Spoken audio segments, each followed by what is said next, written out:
Na aula anterior, apresentamos uma derivação intuitiva da transformada de Fourier e mostramos que ela corresponde a um operador de projeção. Neste caso, a função ou sinal a ser transformado é projetada em um conjunto de funções de base formado por senos e cossenos de várias frequências. Nesta aula, introduziremos uma representação mais compacta para a transformada de Fourier, baseada na fórmula de Euler. Iniciaremos com a noção de aproximação de funções, para então derivarmos a nova formulação. Seja f de x uma função arbitrária, por exemplo, a função e elevado a x, mostrado abaixo, e assuma que conhecemos os valores de todas as suas derivadas de ordem 0 até n, avaliadas em x igual a 0. Note que a derivada de ordem 0 corresponde à própria função f de x. Suponha ainda que desejamos aproximar f de x por um polinômio p de x, tal que os valores de todas as derivadas de p de x, avaliadas também na posição x igual a 0, coincidam com os valores das derivadas de f de x. Note que p de x corresponde a um somatório de potências de x com expoentes variando de 0 até n, cada um escalado por um coeficiente correspondente. Para n igual a 0, podemos simplesmente fazer p de x igual a f de 0, satisfazendo assim trivialmente a nossa restrição para que p de 0 igual a f de 0. Neste caso, temos um polinômio que corresponde a uma função constante, o que não provê uma boa aproximação para a função f de x. Para n igual a 1, podemos fazer p de x igual a f de 0 mais f' de 0 x. Neste caso, obtemos p de 0 igual a f de 0. P' de x igual a f' de 0 e, portanto, P' de 0 igual a f' de 0. Neste caso, P de x representa a reta tangente a f de x em f de 0, uma aproximação ainda muito longe do ideal. Para o caso de n igual a 2, utilizaremos a seguinte representação. P de x igual a f de 0 mais f' de 0 x mais f duas linhas de 0 vezes x ao quadrado dividido por 2 fatorial. Novamente, P de 0 igual a f de 0. P' de x igual a f' de 0 mais f duas linhas de 0 x. Logo, P' de 0 igual a f' de 0. P duas linhas de x é, portanto, igual a f duas linhas de 0. Consequentemente, P duas linhas de 0 igual a f duas linhas de 0. A partir desse ponto, já é possível perceber um padrão nesse processo de definição de um polinômio que aproxima a função f de x. Notem ainda que, à medida que o grau da maior derivada aproximada aumenta, também aumenta a qualidade da aproximação localmente. E isso é esperado, visto que para representar derivadas de mais altas ordens é necessário utilizar vizinhanças cada vez maiores. Temos agora a expressão para o caso de n igual a 3. Notem o padrão de utilizar em cada termo um denominador com valor igual ao fatorial do expoente utilizado na potência correspondente. Isso serve para que, a cada nova derivada aplicada, um termo no denominador neutralize o coeficiente resultante do passo de derivação. Neste caso, temos p de 0 igual a f de 0, a expressão para P' de x, que, avaliada em 0, retorna f' de 0, a expressão para a segunda derivada de P, que, novamente, avaliada em 0, é igual a f duas linhas de 0, e a terceira derivada de P, que, avaliada em 0, retorna a terceira derivada da função f. Isto resulta, então, numa aproximação de ordem 3. O padrão para a definição de polinômios pode ser expresso através de um somatório dado por soma de 0 até n da derivada de ordem k vezes x elevado a k dividido por k fatorial. Como último exemplo, Temos agora n igual a 4, ilustrando o padrão definido. Novamente, p de 0 igual a f de 0. Temos a expressão para a primeira derivada de p, que, portanto, avaliada em 0, coincide com f' de 0. A expressão para a segunda derivada de p, também avaliada em 0, resulta na segunda derivada de f. A terceira derivada de p, avaliada em 0, produz o mesmo resultado que a terceira derivada de f, avaliada também em 0. E, finalmente, a expressão para a quarta derivada de p, que, trivialmente, avaliada em 0, resulta f, quarta derivada, avaliada em 0. Notem, então, a melhor aproximação obtida para f de x. Observamos aqui os resultados das aproximações obtidas para n igual a 4, n igual a 5, n igual a 6 e n igual a 7. Percebe-se aí uma clara melhora da aproximação à medida que termos de mais alta ordem são incorporados ao polinômio. A representação de uma função como uma soma infinita de termos obtidos a partir das derivadas da função avaliadas em um mesmo ponto de seu domínio é chamada de série de Taylor.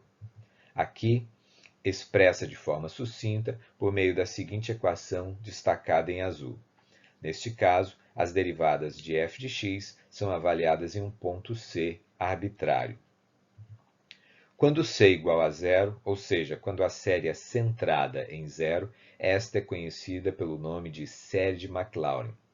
Trata-se de um caso particular da série de Taylor e esta foi utilizada nos exemplos anteriores. Se a função coincide com sua série de Taylor em todos os pontos de seu domínio, ela é dita inteira. Polinômios, a função e elevado a x, bem como as funções seno e cosseno, são exemplos de funções inteiras. Por fim, mais um conceito antes de passarmos à derivação da fórmula de Euler. Uma representação contendo apenas um número finito dos termos iniciais de uma série de Taylor é chamada de polinômio de Taylor. Lembrando que as funções seno e cosseno constituem as funções de base utilizadas pela transformada de Fourier, vamos agora obter suas representações em termos da série de Maclaurin, iniciando pela função cosseno. Para tanto, precisaremos dos valores das derivadas de seno e cosseno de diversas ordens. Assim, vamos primeiro obter esses valores.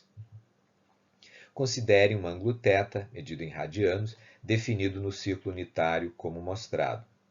O valor de cosseno de θ corresponde à projeção no eixo horizontal do segmento preto que conecta o centro do círculo à extremidade do arco de comprimento θ. Por sua vez, o valor de seno de θ corresponde à projeção do mesmo segmento sobre o eixo vertical. As derivadas de cosseno e seno, em relação a θ, correspondem às suas respectivas variações devido a uma variação infinitesimal do valor de θ, aqui mostrado de forma exagerada para facilitar a visualização. O arco correspondente a dθ pode ser representado por um segmento de reta, definindo assim um triângulo retângulo. Segue dessa construção que o ângulo formado pelo segmento dθ e o eixo vertical é igual a θ. Consequentemente, cosseno de θ igual a d seno de θ dividido por dθ. Ou, de modo equivalente, a derivada de seno de θ em relação a θ é cosseno de θ. De modo análogo, tem-se que seno de θ igual a d cosseno de θ dividido por dθ. Entretanto, como o valor de d cosseno θ é negativo sempre que seno de θ e dθ têm o mesmo sinal e positivo quando eles têm sinais contrários, a derivada de cosseno de θ em relação a θ é menos seno de θ. Podemos agora obter a série de Maclaurin para a função cosseno. Primeiro, f de 0 igual a 1. A derivada do cosseno é menos seno, logo f' de zero igual a zero. A derivada de menos seno é menos cosseno, portanto, f duas linhas de zero igual a menos 1. A derivada de menos cosseno é igual a seno, logo, a terceira derivada avaliada em zero é igual a zero. Com a quarta derivada, retornamos à função inicial, estabelecendo assim um ciclo. Assim, considerando a representação da série de Maclaurin, a função cosseno pode ser expressa como mostrado. Note que só há termos com potências pares cujos sinais se alternam. Utilizando um processo semelhante, obtém-se a representação da função seno. Nesse caso, tem-se que f de zero igual a zero, f' de zero igual a 1, f duas linhas de zero igual a zero, f três linhas de zero igual a menos 1, e, finalmente, a quarta derivada retorna à função original, fechando novamente um ciclo. Temos, portanto, a representação da série de Maclaurin para a função seno, aqui representada, e, neste caso, há apenas termos com potências ímpares e cujos sinais também se alternam. Essa figura ilustra polinômios de Taylor para a função seno de x com diversos graus, variando de 1 até 13. Como a função e na x corresponde à sua própria derivada, tem-se que, avaliadas em zero, todas elas são iguais a 1.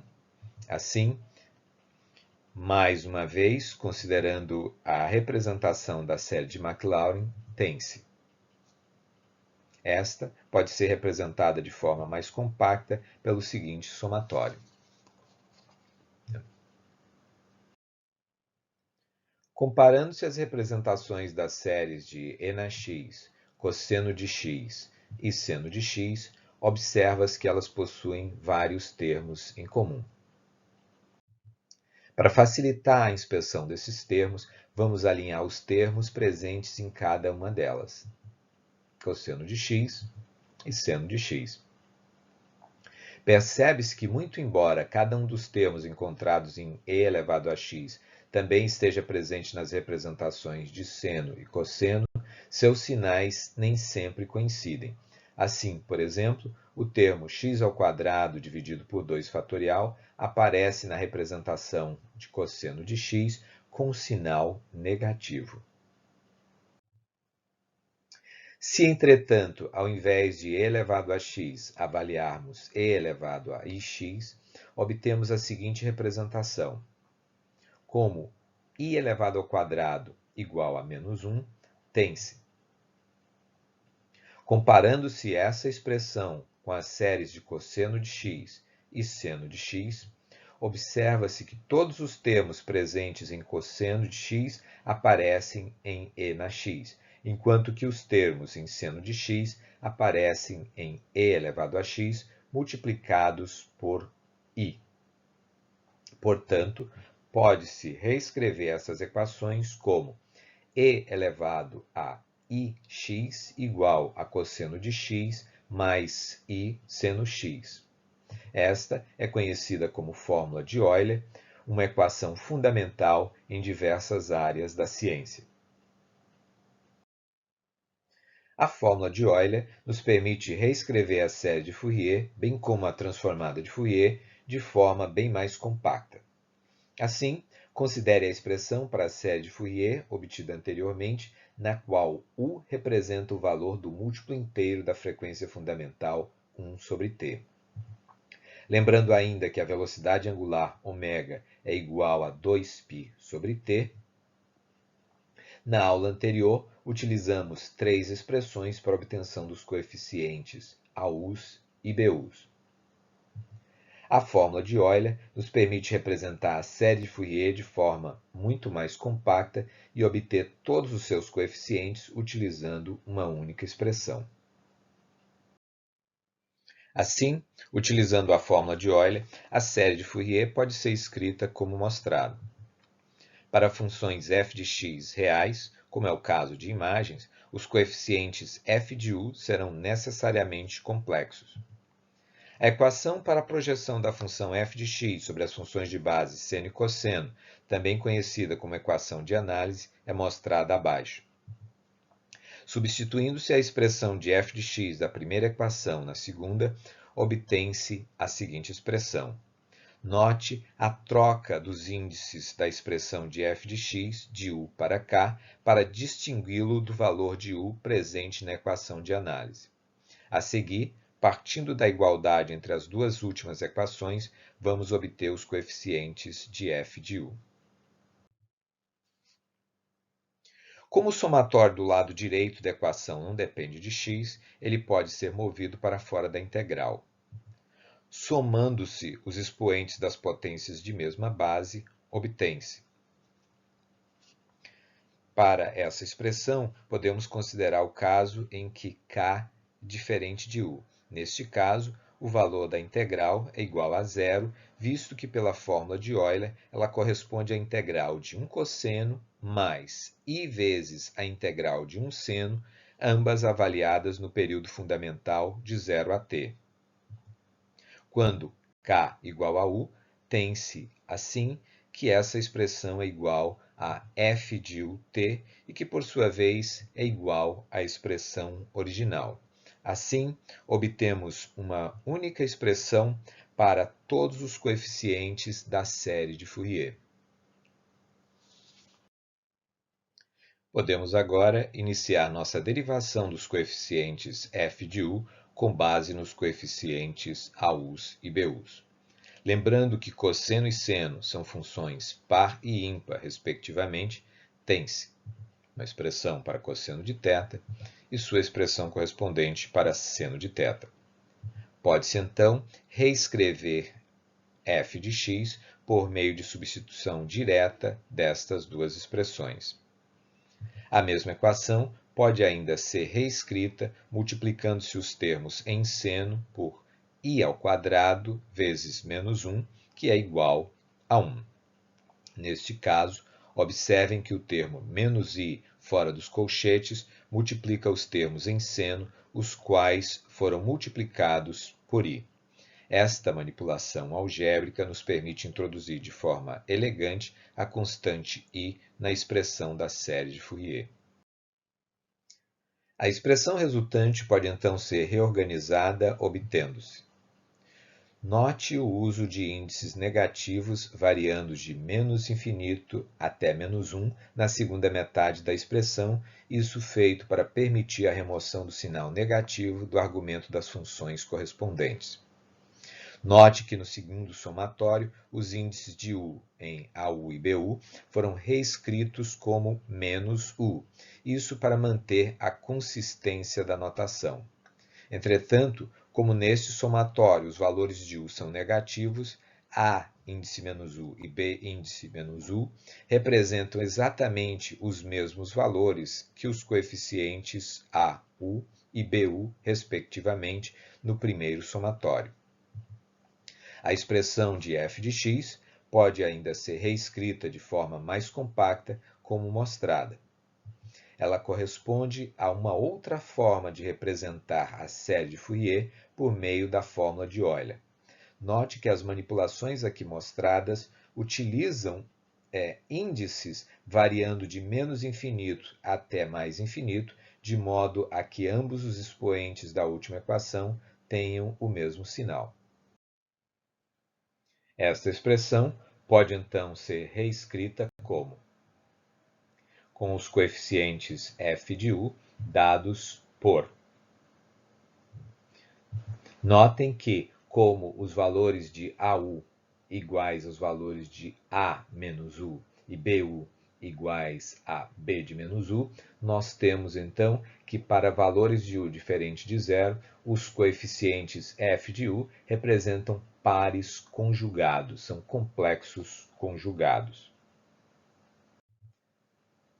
Finalmente, considerando que A índice menos U igual a AU e B índice menos U igual a BU, temos a seguinte representação bastante conveniente para os coeficientes f de u da série de Fourier. Note, novamente, que trata-se, então, de pares de complexos conjugados. Essa derivação conclui a presente aula.